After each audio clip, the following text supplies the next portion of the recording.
عظیم مسلمان حکمران سلطان ٹیپو کا یوم شہادت۔ آج بھی ہندوستان کے علاقے میسور میں موجود مسجد اعلیٰ اس شیر کی یاد دلاتی ہے جو کبھی میسور کے تخت پر براجمان تھا، اور اس کا دور اس ریاست کی خوشحالی کا ایسا دور تھا جو آج خواب و خیال کی باتیں محسوس ہوتی ہیں۔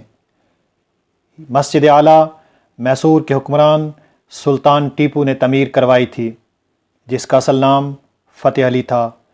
سلطان ٹیپو کے بارے میں کہا جاتا ہے کہ وہ جب 8 سال کا تھا تو اس وقت کسی بزرگ نے اس کے سر پر ہاتھ رکھ کر کہا تھا، تم ایک دن میسور کے بادشاہ بنو گے، جب ایسا ہو جائے تو اس جگہ ایک مسجد ضرور تعمیر کروانا۔ سلطان ٹیپو نے حکمران بنتے ہی یہ وعدہ پورا کیا۔ اس سے قبل ریاست کا حاکم اس کا والد حیدر علی تھا۔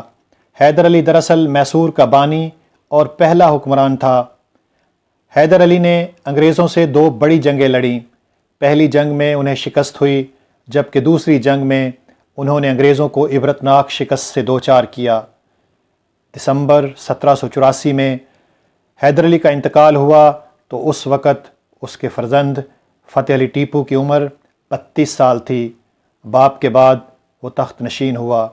تاریخ اسے سلطان ٹیپو کے نام سے یاد کرتی ہے۔ حیدر علی کے انتقال کے بعد سلطان ٹیپو نے فوج اور فوجی سامان پر خاص توجہ دی، کیونکہ جنگ کا میدان مسلسل گرم تھا۔ کبھی قریبی ریاستوں سے جنگ ہوتی تو کبھی انگریز حملہ آور ہوتے۔ جب جنرل کیمبل نے قلعہ احمد نگر کی جانب حملہ کیا تو سلطان ٹیپو نے اس کا ڈٹ کر مقابلہ کیا اور اسے عبرتناک شکست دی۔ اس جنگ میں جنرل کیمبل اور اس کے تقریباً 1000 سپاہی گرفتار ہوئے۔ انگریزوں کے ساتھ ساتھ سلطان کو قریبی دیسی ریاستوں کے راجوں سے بھی جنگ کا خطرہ لاحق رہتا تھا۔ ایسا لگتا تھا کہ ان راجوں مہاراجوں نے انگریزوں سے اپنے ملک کی آزادی کا سودا کر لیا ہے اور ہندوستان کو غلام بنانے میں دشمن کا بھرپور ساتھ دے رہے ہیں۔ سلطان ٹیپو کو اس بات کا بے حد دکھ تھا۔ 1792 میں لارڈ کارنوائلس نے سرنگا پٹم پر حملہ کیا تو اس کے ساتھ اطراف کی حیدرآبادی اور مراٹھا افواج بھی شامل تھیں۔ ان کی افواج کی مجموعی تعداد تقریباً 81,000 تھی۔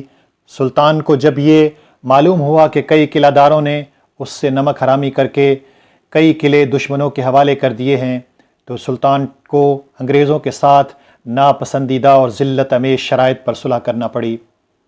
1798 میں ہندوستان کا گورنر جنرل شاہی خاندان کا لارڈ ولزلی بن کر آیا۔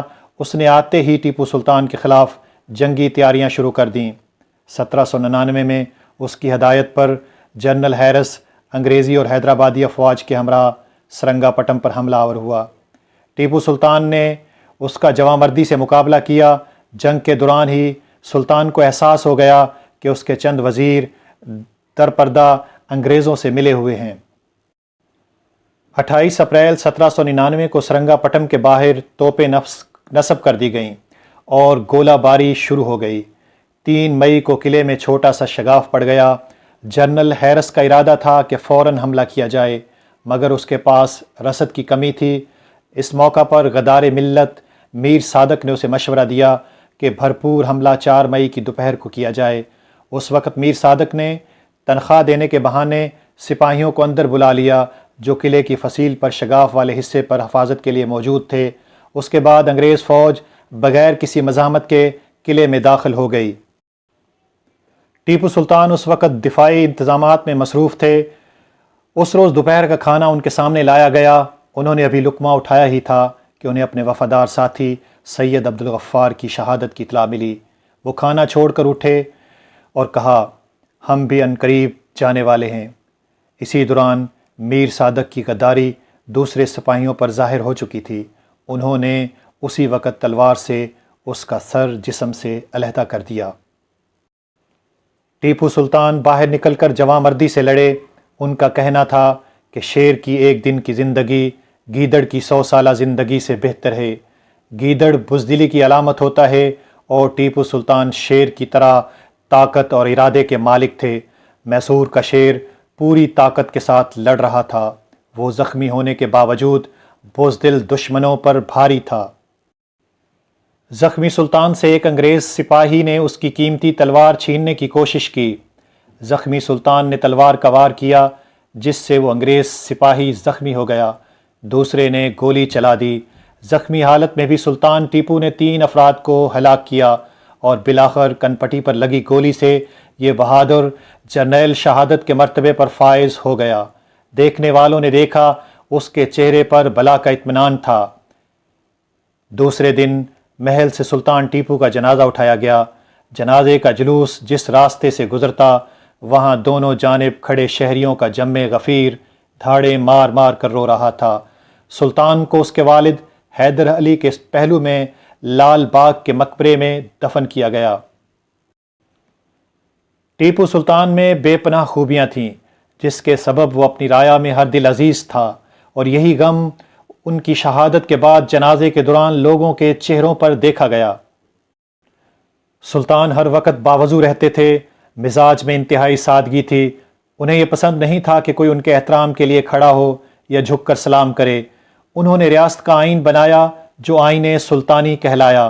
وہ انتہائی اعلیٰ درجے کے منتظم تھے۔ وہ اپنی سلطنت کو سلطنت خداداد کہا کرتے تھے، جس کا مطلب ہے اللہ تعالیٰ کی عطا کردہ سلطنت۔ ان کے دور میں صنعتی ترقی عروج پر تھی۔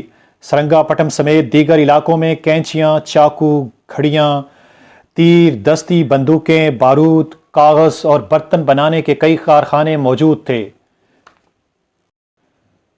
قلعہ سرنگا پٹم میں کاغذ سازی کا بڑا کارخانہ تھا۔ یہاں شکر سازی کا بھی کارخانہ تھا۔ دلچسپ بات یہ ہے کہ بہترین قسم کی شکر بنانے کی ترکیب کو عام نہیں کیا گیا تھا۔ اس کی تیاری کا طریقہ ٹیپو سلطان نے خود ایجاد کیا تھا۔ بنگلور میں اعلیٰ قسم کا کپڑا بھی تیار کیا جاتا تھا۔ اس کے علاوہ چینی کے برتن اور شیشے کے گلاسوں کا کارخانہ بھی تھا۔ لکڑی کے کام کے لیے میسور مشہور تھا۔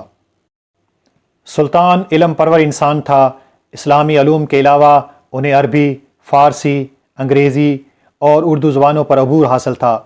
ملک کے کونے کونے سے علماء، ادیب اور شاعر میسور میں آ کر جمع ہو گئے تھے۔ سلطان مطالعے اور اچھی کتابوں کے قدردان تھے۔ یہی وجہ ہے کہ ان کے ذاتی کتب خانے میں لاتعداد نایاب کتب، کلمی مسودات موجود تھے۔ علامہ اقبال نے ٹیپو سلطان کو اپنے شعری مجموعے بانگ درا میں شاندار خراج عقیدت پیش کیا اور ان پر ایک نظم سلطان ٹیپو کی وصیت بھی لکھی۔ ٹیپو سلطان نے صرف 17 برس حکومت کی اور اس دوران اپنی رعایا کا ہر ممکن خیال رکھا۔ یہی وجہ ہے کہ عوام بھی اس محبوب رہنما کو دل و جان سے چاہتی تھی۔ 4 مئی 1799 اس عظیم مسلمان حکمران کا یوم شہادت ہے۔ ہم دعا گو ہیں کہ اللہ تعالیٰ اس پر اپنی رحمت نازل فرمائے اور اسے جنت الفردوس میں اعلیٰ مقام عطا فرمائے۔ آمین۔